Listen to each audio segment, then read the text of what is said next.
Welcome back to the news today. This is a one-on-one. On the 17th of March, Israel will hold elections which most of its citizens see as unnecessary. The elections this time were decided by the Prime Minister on the grounds that he cannot govern, while his ministers, headed by Finance Minister Yair Lapid, are trying to push him out of office. The decision has generated vast criticism, with calls that the Israeli electoral system must change. But to what exactly? Joining me tonight is Dr. Ofer Kenig of Israel Democracy Institute. Good evening. Thank you very much for joining me. Good evening. So to what exactly? From what we're seeing here in Israel, in one way or another, the electoral system is not working at its best. First of all, let's not overrule the electoral system completely, because I think it served quite well the very fragile Israeli democracy for 66 years or so. So I think that the basic outlines of our electoral systems is okay. I think a proportional electoral system is the best system for the very pluralistic society, Israeli society. You said the key words, I think. Pluralistic society. This society is so pluralistic. This society is so divided. This society is a Golda Meir, the Prime Minister, once said that she has 3 million prime ministers that she needs to listen to. Right. So it seems that each and every one that has an idea for a party, he just says, okay, I have 10,000 signatures and let me go and have a party and maybe I will have a party and be part of the parliament. So maybe this is creating the unbalanced situation that Israel is in, especially when Israel is such a young country. Yeah, unbalanced is a key word. I think that Israeli politics has went through a very drastic process of personalization, and this is the key weakness in the current state of Israeli politics. And we think that with maintaining the proportional electoral system, some modest ideas can be added to the electoral system to try and we think in Israel Democracy Institute that the main goal is to try and reestablish a political system with two large anchors, political anchors like it has been for the most, let's say until the early 90s or so, without two political large anchors. You have to have the Labour Party, you mean, and to have the Likud Party. Exactly. Without this, governability will be very, very hard. And we think that you can achieve this goal without harming the representation of the minority groups of Israel, like the Arab minority or the ultra-Orthodox Jews. Why is it so different? Because, you know, Israel wants to be in one aspect or in many aspects like the United States, but in other aspects it doesn't. And it seems that maybe in the most important aspect that it needs to be like the United States, when it's divided to Republicans and Democrats, we are not able to decide if we're left or we're right. And why it's not working here? Because, like you said, once upon a time, it did happen here. I think that the turning point was about 15 years ago that we had adopted the system of direct election for the Prime Minister.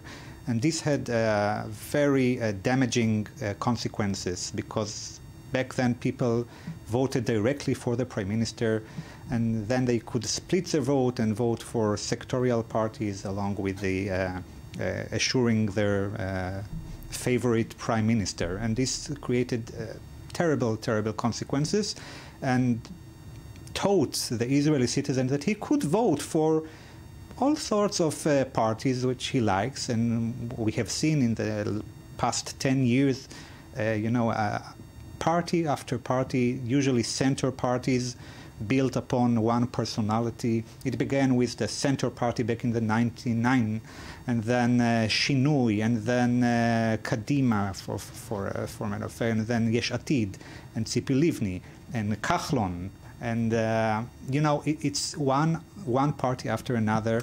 They don't last for long, and they create they are the main responsible for the instability of. You know, one of the things that you mentioned here, and for me it sounds that maybe it's one of the core problems is when you're basing and maybe putting all the efforts on the person and not the party, not the agenda, because maybe one party that we can mention that it worked for them, putting it on the agenda and not on the person, is Meretz party in the last elections that found itself actually increasing from 3 mandates to nearly 8 mandates, 8 or 9, 6.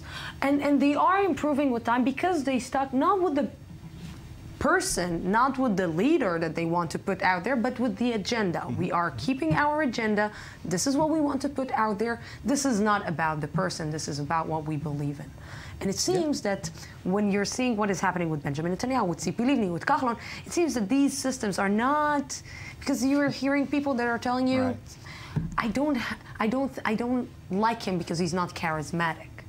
Not I don't like him because I don't like his ideas. Yeah, you know, I don't vote for Kahlon's party. I vote for Kahlon. You know, I vote for Livni. I vote for and this is disastrous for a democracy that tries for parties that tries to promote you know, common agenda and to serve the public good.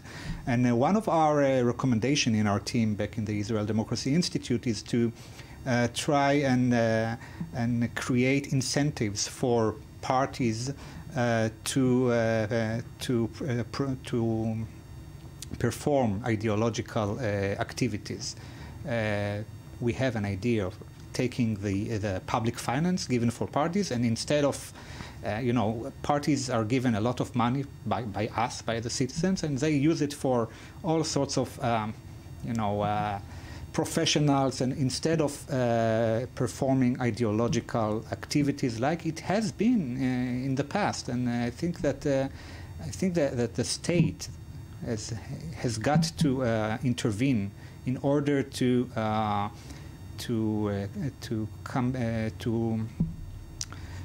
come back the ideological activities, and within it, we believe that this would create naturally create two anchors. We retrieve the two anchors: Likud from the right, Labor from the left, with their small, not medium-sized, small allies.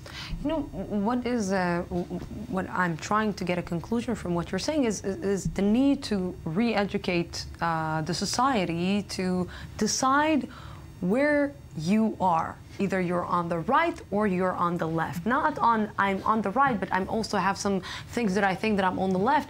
It's just, or what, you need to clarify more the agenda, or you need to clarify more the people, or you need to clarify both of them to bring them to bring us to decide where we are exactly. This is education. So again, I think the incentives have to be for the parties to engage, to re-engage with the people, not spend all their money, all of their efforts and resources on public image professionals and all this stuff. You know, you have to bring the ideology back in, and I think this has to be done. This has to be achieved. Yes, I think that there are a lot of things that the Israeli society needs to be re-educated for, but most definite is that this election period is going to be very interesting. Dr. Kenig, thank you very much for coming to our studio. Thank you. And thank you, our viewers, for being with us tonight. Tomorrow we will be here at the same time, same place from the Jaffa Port, Israel. Have a great night.